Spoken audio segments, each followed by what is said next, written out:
Am I the a-hole for having a celebration dinner after my brother's divorce? My brother just got his divorce finalized. No one in the family liked his wife, as she was not a nice person. Like she'd ask for ideas on what to spend his money on, was the type of person that celebrated her birthday for 2 weeks and expected everyone to do the same. There were many arguments over that when people in our family didn't show up for each and every event she planned or wore the shirts she'd make for her birthday. She would interrupt when people were talking to talk about herself, then would go running to our mother anytime she asked for something, and my brother told her no. The tipping point was when our mother was going through chemo. She had issues with her feet swelling and would elevate them while resting on the couch. The one time we all came to visit, my brother brought his wife, and she just took the pillow out from under mom's feet to use it in the chair she was in because she was tired. But aside from expressing our concerns when they first started dating, we never said anything to him and tolerated her for his sake to not push him away and just griped amongst ourselves. But now they're divorced. The day that it was finalized, I took my brother out for dinner and invited some of our friends that hadn't been able to see him because of his wife. While we were at a restaurant, I toasted this new chapter in life, and someone said, "Real classy." And it turned out one of ex-sister-in-law's friends now works at a restaurant. We finished our dinner, left, went out for a while longer, then went home. And while watching a show with my wife, my phone was going off with notifications. All messages from my ex-sister-in-law chewing me out for celebrating their divorce. Since my wife wanted to know who was messaging me, I showed her the messages, and she's of mind that while she understands why no one liked my ex-sister-in-law, celebrating their divorce and toasting it was a prick move. She thought I had been exaggerating when I said I was taking my brother out to celebrate. It's been a few days now, and my wife is still shaking her head at me over it. Am I the a-hole? Now for the top comments. Not the a-hole. There could have been balloons and cake, but you kept it low-key. It's not your fault ex-sister-in-law's friend grassed you up. Block her and move on. The only way you would have been the a-hole would have been if your brother didn't want to celebrate like he's feeling down, sad, etc. and you decided to turn it into a celebration because you didn't like his ex. It doesn't matter if his ex was a wonderful person. If your brother is happy the divorce is finally over and you want to be there to help him celebrate, then that's great. If it were me, I would go to the sister-in-law's friend's workplace and let them know that OP is being harassed because she saw them at her place of business. Also, post it on their Yelp page/Google reviews and named a friend. Not the a-hole. You should have gotten t-shirts made and celebrated for 2 weeks. Do this, then go back to that same restaurant, maybe even for 2 weeks. Not the a-hole. Why is your ex-sister-in-law able to contact you, as much as you don't like her, and have her blocked ages ago? Lol. I don't use my Facebook often, so I completely forgot about it. She's blocked now. Out of genuine curiosity, for my own selfish personal reasons, did your brother ever say why he liked this woman in the first place? Like, did she flip the script after they got married? No, she was like that before they got married. His reasoning was that she was always sweet to him when they worked together. And one, he thought her ragging on him about his friends, hobbies, and style of dress was her wanting the best for him, so they could have a family someday.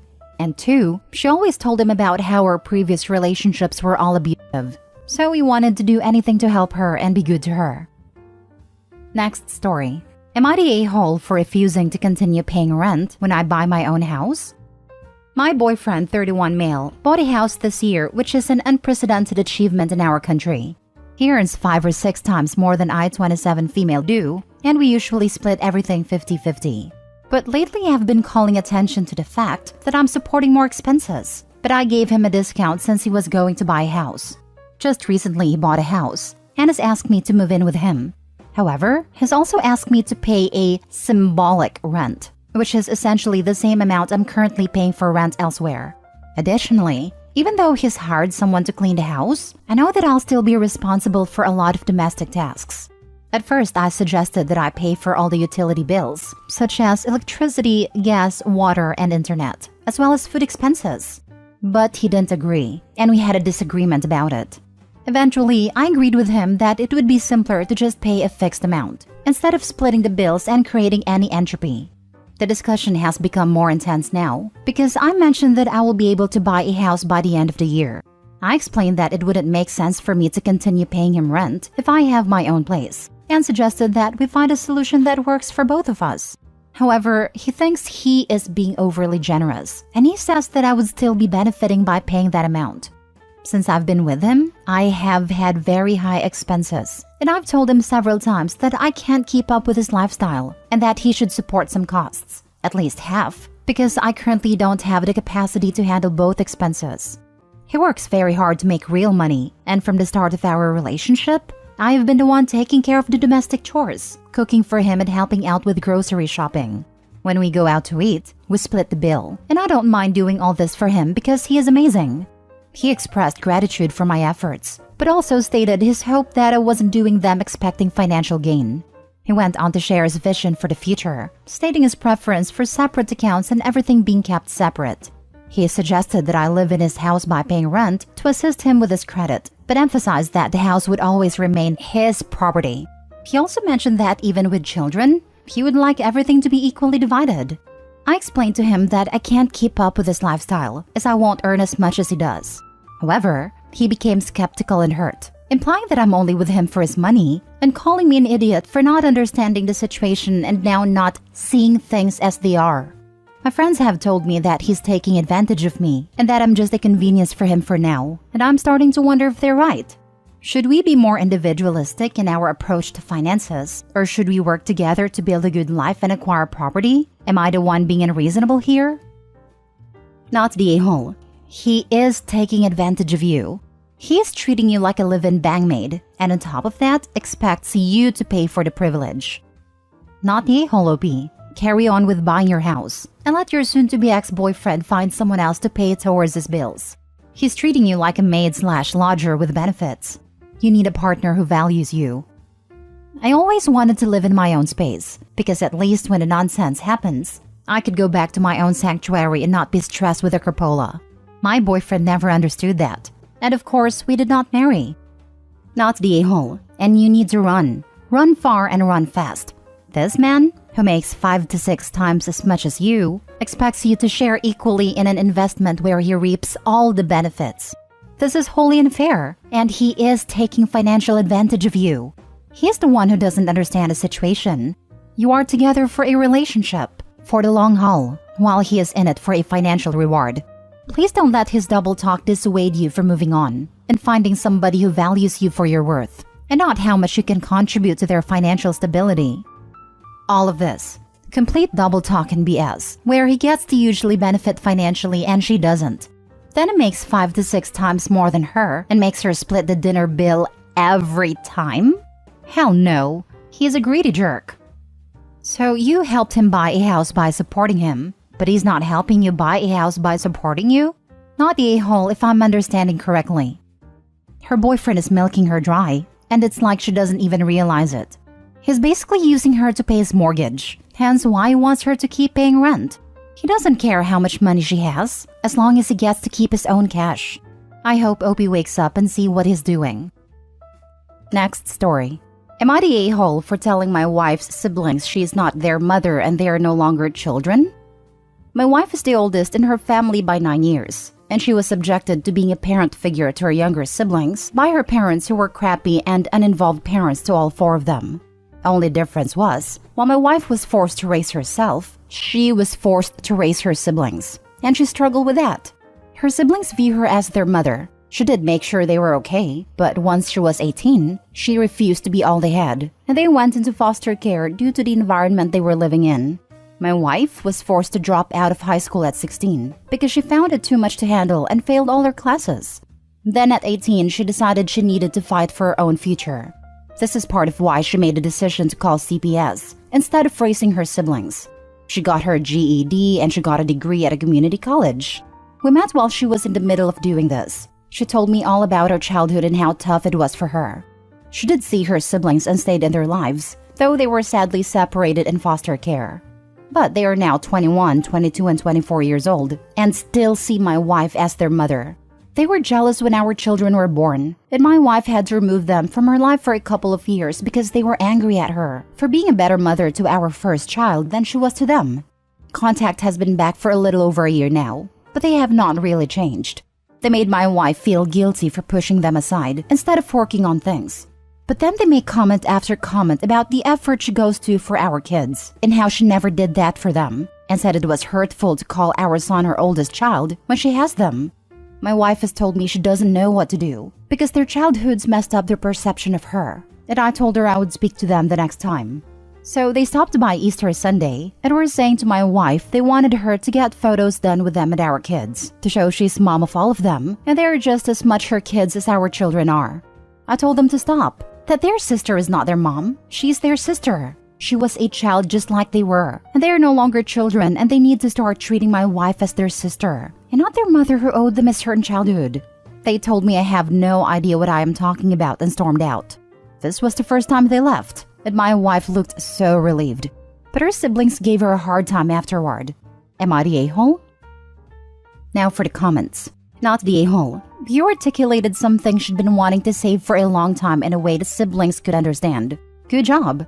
They don't like it. But the truth is, your wife gave up parts of her childhood to take care of them. Nobody got the childhood they deserved. Hopefully someday they'll understand everyone lost in this situation and how lucky they were to have her around when they did. Wish you guys the best. Honestly, it would have been much harsher, but the tact you showed makes you not the a-hole. Not the a-hole? Wow, this entire post is just disturbing. 3 adults can't seem to comprehend that their sister is not their mother is mind-boggling. They all obviously need some serious therapy, and your wife needs some distance. Kudos for having her back. I agree. One of my childhood friends was heavily parentified. She gave up her childhood to care for her mother, and then the 3 younger siblings her mother went on to have. It was heartbreaking to watch her try to hold together the family, starting at the age of 10. I know that my own mother reached out to authorities, who didn't do anything about it, and then provided us much additional help as she could as a single mother herself. My friend is super close with her sibs, but as much as she tried to shield them from their horrible situation, they recognized that it was not normal. They were kids too, so they weren't perfect. They all pitched in to make sure my friend could get as much as an education as possible, and they actually go above and beyond to show their gratitude every day. She's the only real mother they had, but they honor her sacrifices and love her for everything she did. The siblings at the OP do get some pity from me, as all of them grew up in a horrible situation that was beyond their control. But they're adults now. Surely they can see that what they're pushing for is wrong and unhealthy? Surely they are capable of understanding that punishing the sibling, who was forced to care for them as a child herself, is a twisted sense of logic and entitlement. As children, they may have had a past for being too young to see the situation for what it was, but as adults now themselves, they suck. Last story. Am I the a-hole for leaving my brother without childcare over a heater? Some backstory. I live with my 35-year-old brother and his wife and 4 kids, 3 girls, 1 boy, and all 4 and under. I'm basically a live-in nanny for them, and I live in their house rent-free because I don't have a job, while both my brother and his wife work. When they first got pregnant, they asked me to move in with them, with a promise that they would pay me for childcare. Well, that only lasted a month, and they proceeded to have 3 more kids in the process. I never complained because I do live in their house rent-free, and I know he really needed help. Well, they recently came into money trouble, and they now owe an insane amount of money, and they have both been working extra hours to make up what they owe. Now on to what happened. It's been really cold lately, and because of that, the house has been really cold. To turn on the heaters is a process, and I don't know how to do it. So my brother has been turning them all on, except for my room. My room is now the coldest in the house, and I can't sleep at night even with all the thickest blankets. I get pain when I'm cold, so I'm up all night in pain. I've been exhausted watching 4 kids by myself all day, so I have been asking my brother to turn my heater on, but he keeps saying he'll get to it. Well, a week ago he told me that he was never turning mine on because he needs to keep the bills down. I asked him if I just have it on at night and turn the ones in the main room off during the night. And he said no, that it's his house and he'll do whatever pleases in his house, and I don't get a say because I don't help financially. I didn't say anything to him right away. I just texted my mom and asked if she could pick me up. After she said she could, I told him that my mom was coming, and I'll see if someone can come pick up my stuff soon. He asked me what I meant, and I only told him that he needs to find someone else to watch his kids. Either get a nanny or one of them quits, because I am not doing it anymore. He told me that I was being dramatic, and that'll give me time to calm down. I said I didn't need time, and he told me to think of the kids and how they're super attached to me. I said I'll still see them with a parent present because I don't plan on babysitting anymore. At this point, his wife is trying to defuse the situation, and my mom showed up and I asked if it was okay for me to move back in with her, and she agreed and said she'll have my stepdad come pick my stuff up tomorrow. My brother has been blowing up my phone since, and he told our dad, so now he's blowing up my phone too. My dad texted me asking how I could abandon them knowing they're struggling. I feel bad because I did abandon them, but I couldn't do it anymore. So am I the a-hole? Not the a-hole. They're abusing you, at least financially. I didn't know it was possible to abuse someone financially. I don't really know what that means. Opie, they're using you as a slave. Your dad can go move into their icy room and watch 4 kids for free if it's so important. Suggest it to him. Otherwise, get your stuff and never go back. They'll try all the usual stuff. Yelling, pleading, begging, threatening. But don't cave. They need you. You don't need them. Not the a-hole. You did live there rent-free, but it's kind of messed up for him to not turn on your heater at night, especially because you were in pain. I don't see why he would treat you like that, especially because you took care of his kids. You'd think your health would also have been a priority? I have rheumatoid arthritis, and it flares up when I'm cold. My brother knew this because he was there when I was diagnosed at 16. He always seemed like he cared, and I realize now he didn't.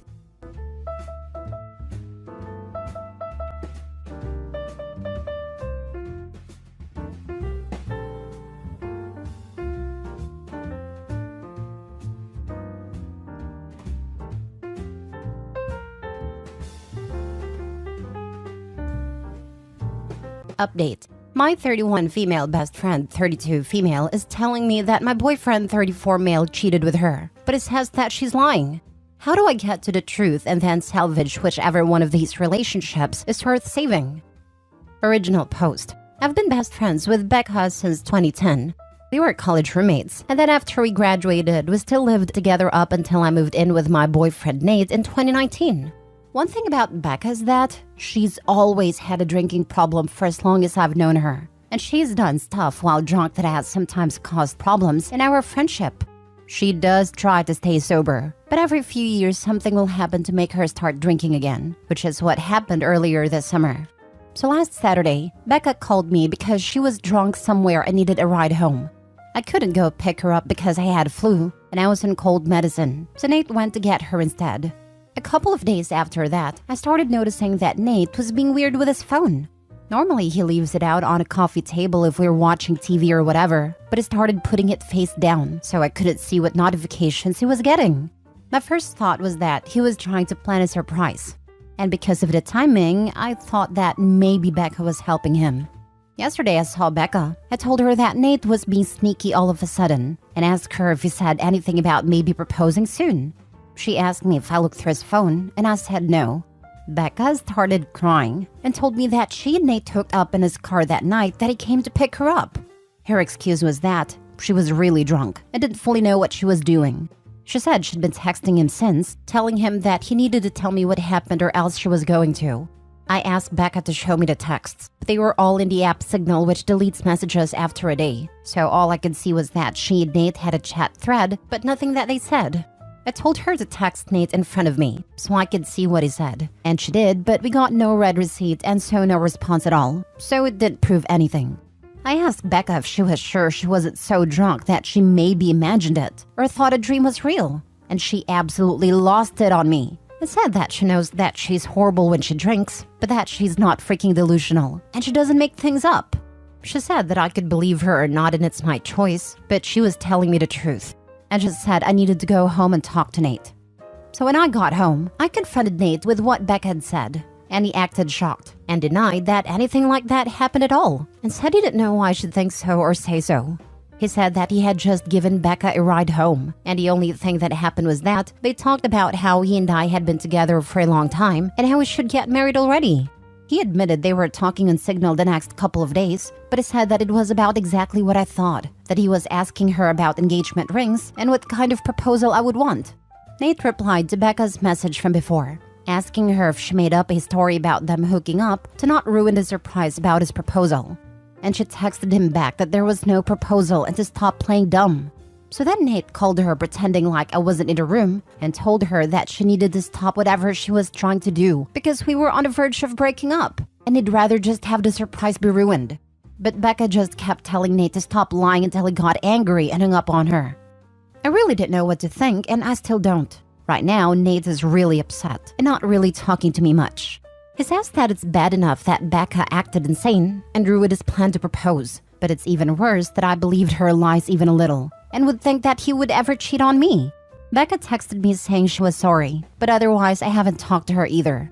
I don't want to think that Nate would cheat on me or that he'd take advantage of Becca if she was that drunk. But I feel like I can't be 100% sure because I've known Becca for 13 years. And I also just can't believe that she'd lie to me about something this important. And I know that she does have a drinking problem, so I can believe that she'd sleep with my boyfriend if she was drunk out of her head. She's done some pretty awful things in the past when she's drunk. I don't want to wrongly accuse Nate of something he didn't do, but I don't want to be an idiot. Now for the top advice before reading the update. What else has Becca done to you while drunk? I feel like more past context is needed. Does she normally black out? Forget things? Misread situations? Has she hooked up with a past partner? Hit on guys you like? Please provide more background. The fact that they're using Signal to communicate definitely makes me think it's something sketchy and not some innocent thing. I am 60% believing her, but please provide additional details. So in the past when she's been drunk, Becca's blacked out and started fights with me and other people. She'll say really out of line, insulting things. She's kicked people out of our apartment because she didn't remember inviting them in. She's accused me of stealing clothes from her because I was wearing an outfit that looked like something that she owned. That kind of thing. She's never hooked up with anyone that I was dating, but she's definitely hooked up with guys that she knew I was interested in. Wow, that's tough. I'm sorry you're in this situation, because she seems like a total unreliable narrator. But also your boyfriend doesn't seem like he's acting that trustworthy either. What's your gut feeling? I don't know. I really don't think that Nate would cheat, but I just can't imagine that Becca would completely make this up. Both of their stories somewhat make sense to me, but I don't know. I don't know why Becca would be saying this if it wasn't true, but I'm afraid of deciding I definitely believe her and then having her later realize she forgot she hooked up with somebody else that night or something. From a new device, you can add the app and recover up to 30 days of messages by hitting the Restore Recover after being prompted with your 30-digit passphrase. Remember, nothing is deleted from servers. All your stuff is out there. I don't care what app you use. There is no such thing as privacy on a smartphone or computer for the average user. Now for the update. So on Thursday night after I got everyone's advice, I told Nate that I had found out a way to recover deleted messages from Signal. He immediately took out his phone and opened the app and asked me to show him how to do it. So I already thought that must mean he was telling me the truth because he didn't panic or hesitate at all. Which was good, because when I tried to download Signal on my old phone, it turned out that it's too old to support the current version of the app, so it wouldn't work. Nathan asked me if we were going to have to go out and buy a new phone for me to believe that he was telling me the truth, and he said that he was willing to do it if that's what it would take. I told Nate it wasn't that I didn't believe him, I just wanted to have some proof, because I just couldn't understand why Becca would lie about it. Nate said that she would lie about it because she's a freaking crazy drunk witch. And there's literally no way for a non-crazy person to understand why she would do anything. And once the messages prove that, he didn't ever want me talking to her again. Then he had to get up because if we were going to go to the Verizon store, we had to get there before it closed. By then, I completely believed Nate anyway. So I told him we didn't have to go anywhere or get a new phone, and that I believed him and I knew he didn't cheat on me, and that he would never do that. Nate said that he would hope I know that, and that he didn't understand why I didn't take his word for it in the first place. I started trying to explain why I didn't want to just immediately dismiss what Beck had said happened, but Nate said that he really couldn't listen to that right now. I said that was fair and agreed that I would cut Becca off. But at first, I wanted to try to get her to admit that nothing happened. Nate said fine, but to call her with my phone on speaker, because he thought he also deserved to hear her admit that she was lying. So I called Becca and I said the same thing to her that I said to Nate, that I figured out how to recover deleted messages on Signal. She asked me why I would need to do that, so that was when I knew for sure that she was definitely making it up, and not just confused somehow. I said it was because I wanted to have proof of what she and Nate talked about. Becca asked me if I saw their messages, so I lied and said yes. After that, Becca just went silent. Until finally I asked her if she was going to say anything. Then she asked me if that meant that we were engaged now. So then I really just lost it on her and screamed at her, asking her if she was freaking serious. And what the heck was wrong with her? And how could that possibly be all that she had to say? Becca started screaming back, telling me to calm down, and about how obviously I never believed her anyway, because it's not like we broke up over it. I was crying by that point, and because of that, I couldn't really say anything else. So then Nate told Becca to get lost and to never ever contact either one of us ever again, and hung up on her. A minute later, Becca sent me a completely unhinged text that I'm quoting here verbatim apart from changed names. Courtney, you are supposed to be my friend for life. You are supposed to be there for me. You are supposed to be my person. But then you meet Nate and now you only care about Nate. Everything is about Nate. Tell me why Nate comes to pick me up when I call you. I called you, not your precious freaking Nate. I only want you to see how messed up this is. But do you? No, of course you don't. Of course you choose Nate over me like you always do, and like you always will. You pretend to care about me, but I can't see you don't care. It is pathetic, Courtney. You are a pathetic woman who would choose a man over a friend. Since you have to have your sweet, perfect little baby Nate do it for you, I will. Goodbye, Courtney. Is that what you want? Goodbye forever. I hope you got what you freaking want. There were the 3 dots after that showing she was still typing more, but I blocked her before she sent it. I don't care about anything else that she has to say. I'm sure it's all just going to be more BS about why this is my fault, or justifications about why what she did wasn't that bad and I should forgive her. I know Nate is probably right, and there's no non-crazy logic behind why Becca would stoop to doing something like this. But obviously I've still been thinking about it, and my best guess is that whoever said that Becca still blames me and Nate, apparently mostly Nate, for her being a drunk mess who can't get her life together, is right. It seems like she somehow thought that if she said she hooked up with Nate, I'd break up with him, but still wants to be friends with her and then everything would magically be fixed. As far as stuff with Nate, I asked him if he thought he could ever forgive me for doubting him, and he said that since I came to my senses and I cut Becca off, he guesses we can try to put it behind us. I don't think he's still going to propose anytime soon. After this, I probably wouldn't if I was him. And from what Nate said, he didn't actually do any planning yet other than asking Becca about rings, and if I'd think a public proposal was tacky or not. All he was doing so far was trying to get ideas without me knowing he was talking to her about it. So just based on that, I think probably it's not going to happen for a while if it still does at all. Also, thanks to everyone for the advice and support. I know I didn't respond to many comments, but I really did appreciate everyone who cared enough to want to help. Wow, this is a perfect example of how drugs and alcohol affects behavior and logical thinking. BFF thought admitting to sleeping with your serious boyfriend would result in a positive or a win for her. Sorry this is going to delay your future with Nate, but hopefully with a bit of time behind you, everything will be back on course. Maybe invest in some security devices like cameras and rape alarm in case Becca approaches. I'm guessing you haven't seen the last of her. I'm sure she won't just go away. I'm already expecting her to try to get our other friends to get in the middle of everything as soon as she figures out she's actually blocked. And I'm not just ignoring her. I hope she won't try to do anything else, but I guess at this point I really can't know with her. I'm hoping things are okay with Nate. I think in a while they will be.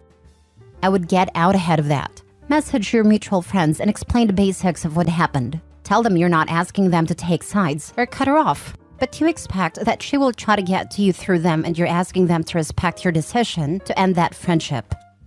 I have something like that drafted. I just know that once I send it, everyone is going to want to talk to me about it, and I'm just not looking forward to it. I'll do it pretty soon though.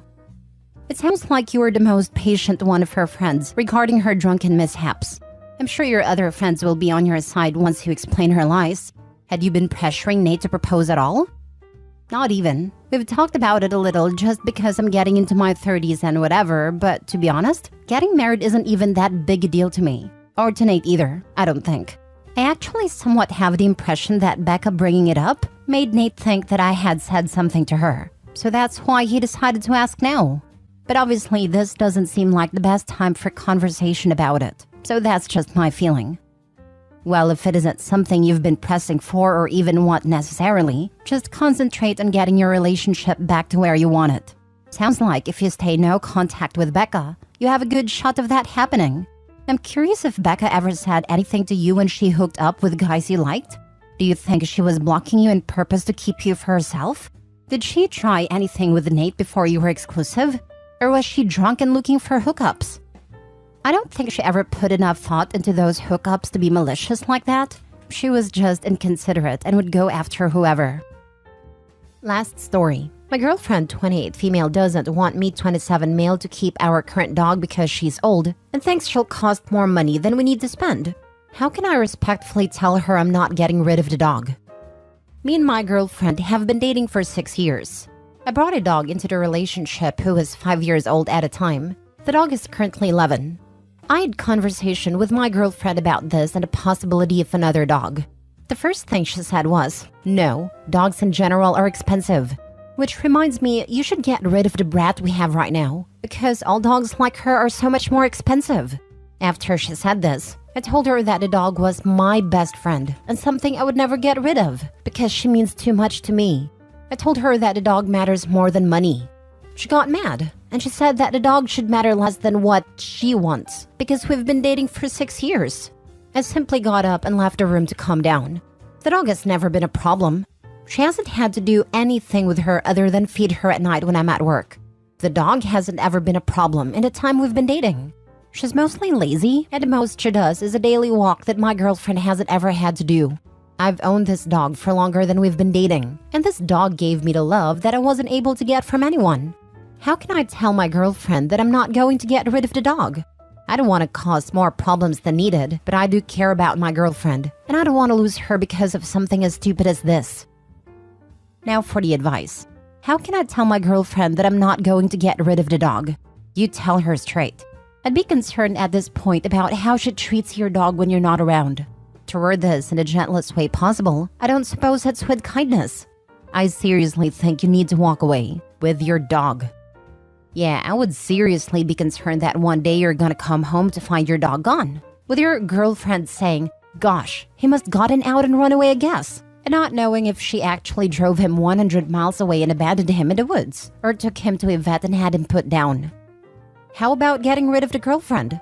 Like, for real, why you want be together with someone who wants to throw away an animal when I could get ill and cost money?